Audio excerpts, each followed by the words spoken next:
Are you struggling to choose between Portugal and Malta for the ultimate digital nomadic lifestyle? If you're like me, you'll need more information to help you make a decision. That's why we created a video to guide you towards success as quickly as possible. Obtaining a digital nomad visa. Aside from owning a laptop and making money online via a reliable internet connection, this remote lifestyle requires a digital nomad visa. This visa form permits you to work remotely from anywhere globally. Both Portugal and Malta provide a list of conditions you must meet, and once you check the boxes, you may begin the application procedure.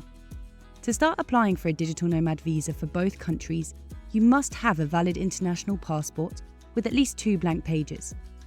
Copies of all passport pages, including blank ones, must be submitted. The Portugal digital nomad visa applicants must always make an appointment at the embassy or consulate in their home country.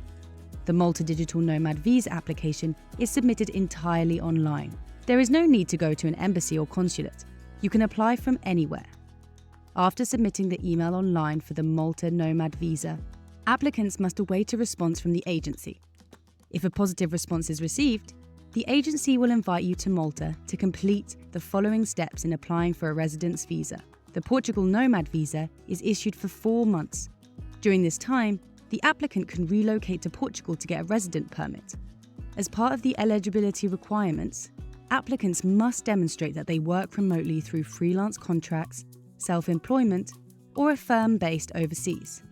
Remembering that digital nomad visas only allow applicants or family members to pursue local jobs is critical. For this reason, applicants must meet the minimum monthly income standards for their remote jobs abroad. Research has shown that Malta's proof of income is lower than Portugal's. Malta requires around $2,700 per month, while Portugal is $3,280 monthly. The principal applicant may also obtain visas for their spouse, dependent children under 30, and parents. The minimum monthly income varies based on the number of family members and their ages. For the Portugal Nomad visa, the minimum income needs to rise by 15 to 20% with each new family member, while Malta's minimum income does not increase. Visa renewal options, pathway to permanent residency. The long-term digital nomad visa to Portugal allows you to obtain a 2-year resident permit, after which residents can renew it. The Portuguese resident permit permits visa-free travel to Schengen area nations for up to 90 days within 180. Furthermore, you can apply for a permanent residency or citizenship after 5 years of staying in Portugal. Interesting, right?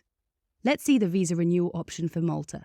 If you decide to stay in Malta for more than 6 months as an expat, you can apply for a Nomad residence permit. To obtain a residency permit, you must apply in person at Identity Malta with a valid passport, proof of accommodation, good health insurance, and an all-clear background check.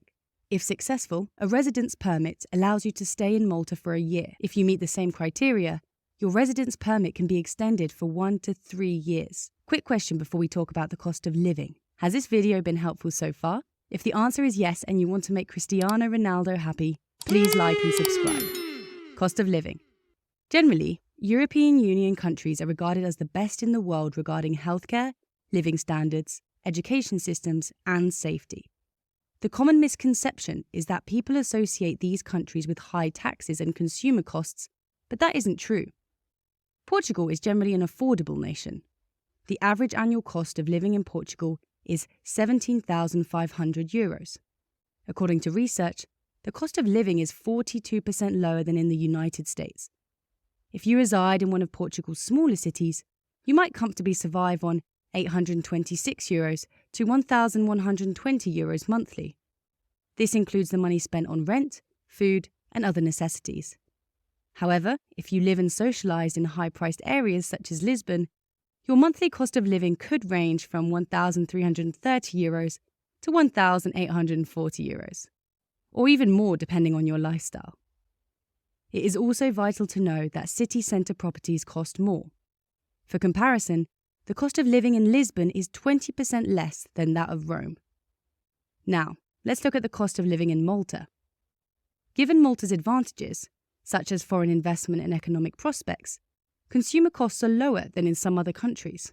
Malta has a substantially lower overall cost of living than the United Kingdom, the United States, and most Western countries.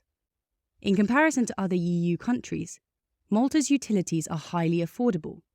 If you live in a moderate-sized home, you may expect to pay between €75 and €138 for utilities. This says an average family of 4 requires around €2,700 per month to live in Malta, covering all monthly expenses except rent. Malta's transportation options include buses, ferries, and water taxis. Seniors over the age of 70 are generally exempt from paying bus fares. Weather. Regarding the weather for both countries, Portugal has an average of 17 degrees Celsius, or 63 degrees Fahrenheit. In comparison, Malta has an average temperature of 19 degrees Celsius, or 66 degrees Fahrenheit. So on average, Malta is hotter than Portugal throughout the year. Malta's warmest month is August, with an average maximum temperature of 32 degrees Celsius, or 90 degrees Fahrenheit, which is higher than the same month of August in Portugal, with an average maximum temperature of 29 degrees Celsius, or 84 degrees Fahrenheit. Malta's coldest month is January, with an average minimum temperature of 9 degrees Celsius, or 48 degrees Fahrenheit, which is no more complicated than Portugal's coldest month, January, with an average temperature of 7 degrees Celsius, or 45 degrees Fahrenheit. Lastly, regarding weather, Malta does, on average, receive more rain than Portugal throughout the year.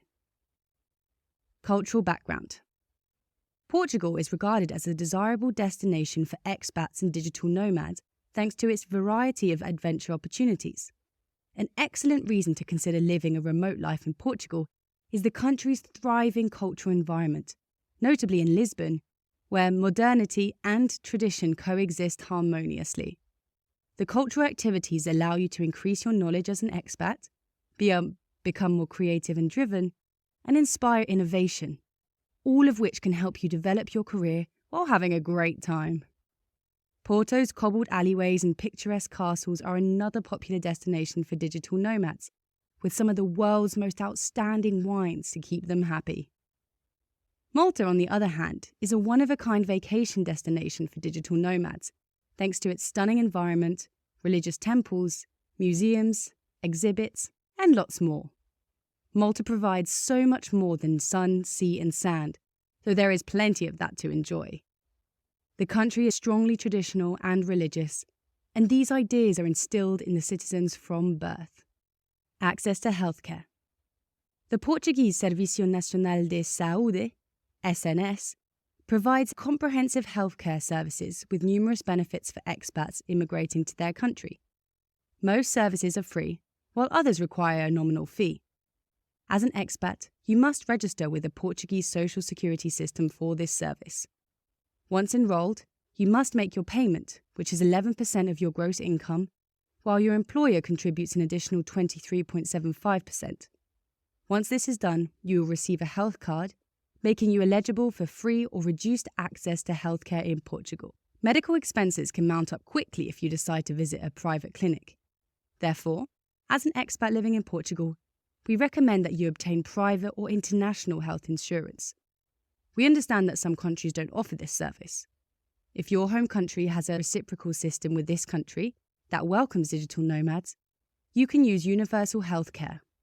The same goes for legal inhabitants of this country. Malta's healthcare system is significantly more accessible and economical than in the United States and European countries such as France and Germany. This is because the government of Malta spends 10% of its GDP on healthcare. As it turns out, this is much higher than the international average of 6%. According to the World Health Organization, the Maltese healthcare system is in the top 20 in the world. What's more, like most countries, Malta has a dual healthcare system known as the National Health Service and private healthcare system. EU citizens can use the European Health Insurance Card, EHIC, in public hospitals and clinics. Third country nationals, on the other hand, may obtain health insurance per Maltese residents' requirements. Most expats choose private healthcare insurance. However, high-quality medical care is guaranteed, whether private or public. Population. We also have added information for you on the population of both countries, in case you want to check this out before packing your bags. Yes, You thought right. Portugal has a larger population than Malta. Statistics show that in 2023, Portugal had a population of 10,247,605 people, whereas Malta had a population of 535,064. This implies that Portugal has more people than Malta. Just in case you missed anything, here's a quick rundown of the benefits of the Portugal Nomad visa. Portugal is a fantastic country. It offers a pleasant climate, a tranquil culture, beautiful beaches, breathtaking scenery, and many other benefits that will make you consider staying there for a long time. It is also economical and provides a nice lifestyle, making it one of the most significant areas to work remotely. And the Malta Nomad visa? Another reason expats enjoy Malta is that it is so well connected to the rest of the world, with Europe, North Africa, and the Middle East all within reach. Malta is recognised for its magnificent scenery, pleasant climate, rich military history, and one of the world's oldest temples. The primary language in Malta is English, and you can travel to other Schengen countries while your digital nomad residence permit is valid. Malta is recognised for its kind population, excellent seafood dishes, fantastic beach weather, cafes, and pubs where you can have a great time. On the brighter side, Malta and Portugal are places where 5G is available, with excellent internet speed. We know every expat would love the sound of that. Which country would you love to move to? Portugal or Malta? Drop a comment because we would love to know. Still unsure? Then check out the videos on your screen to help you decide. Ciao!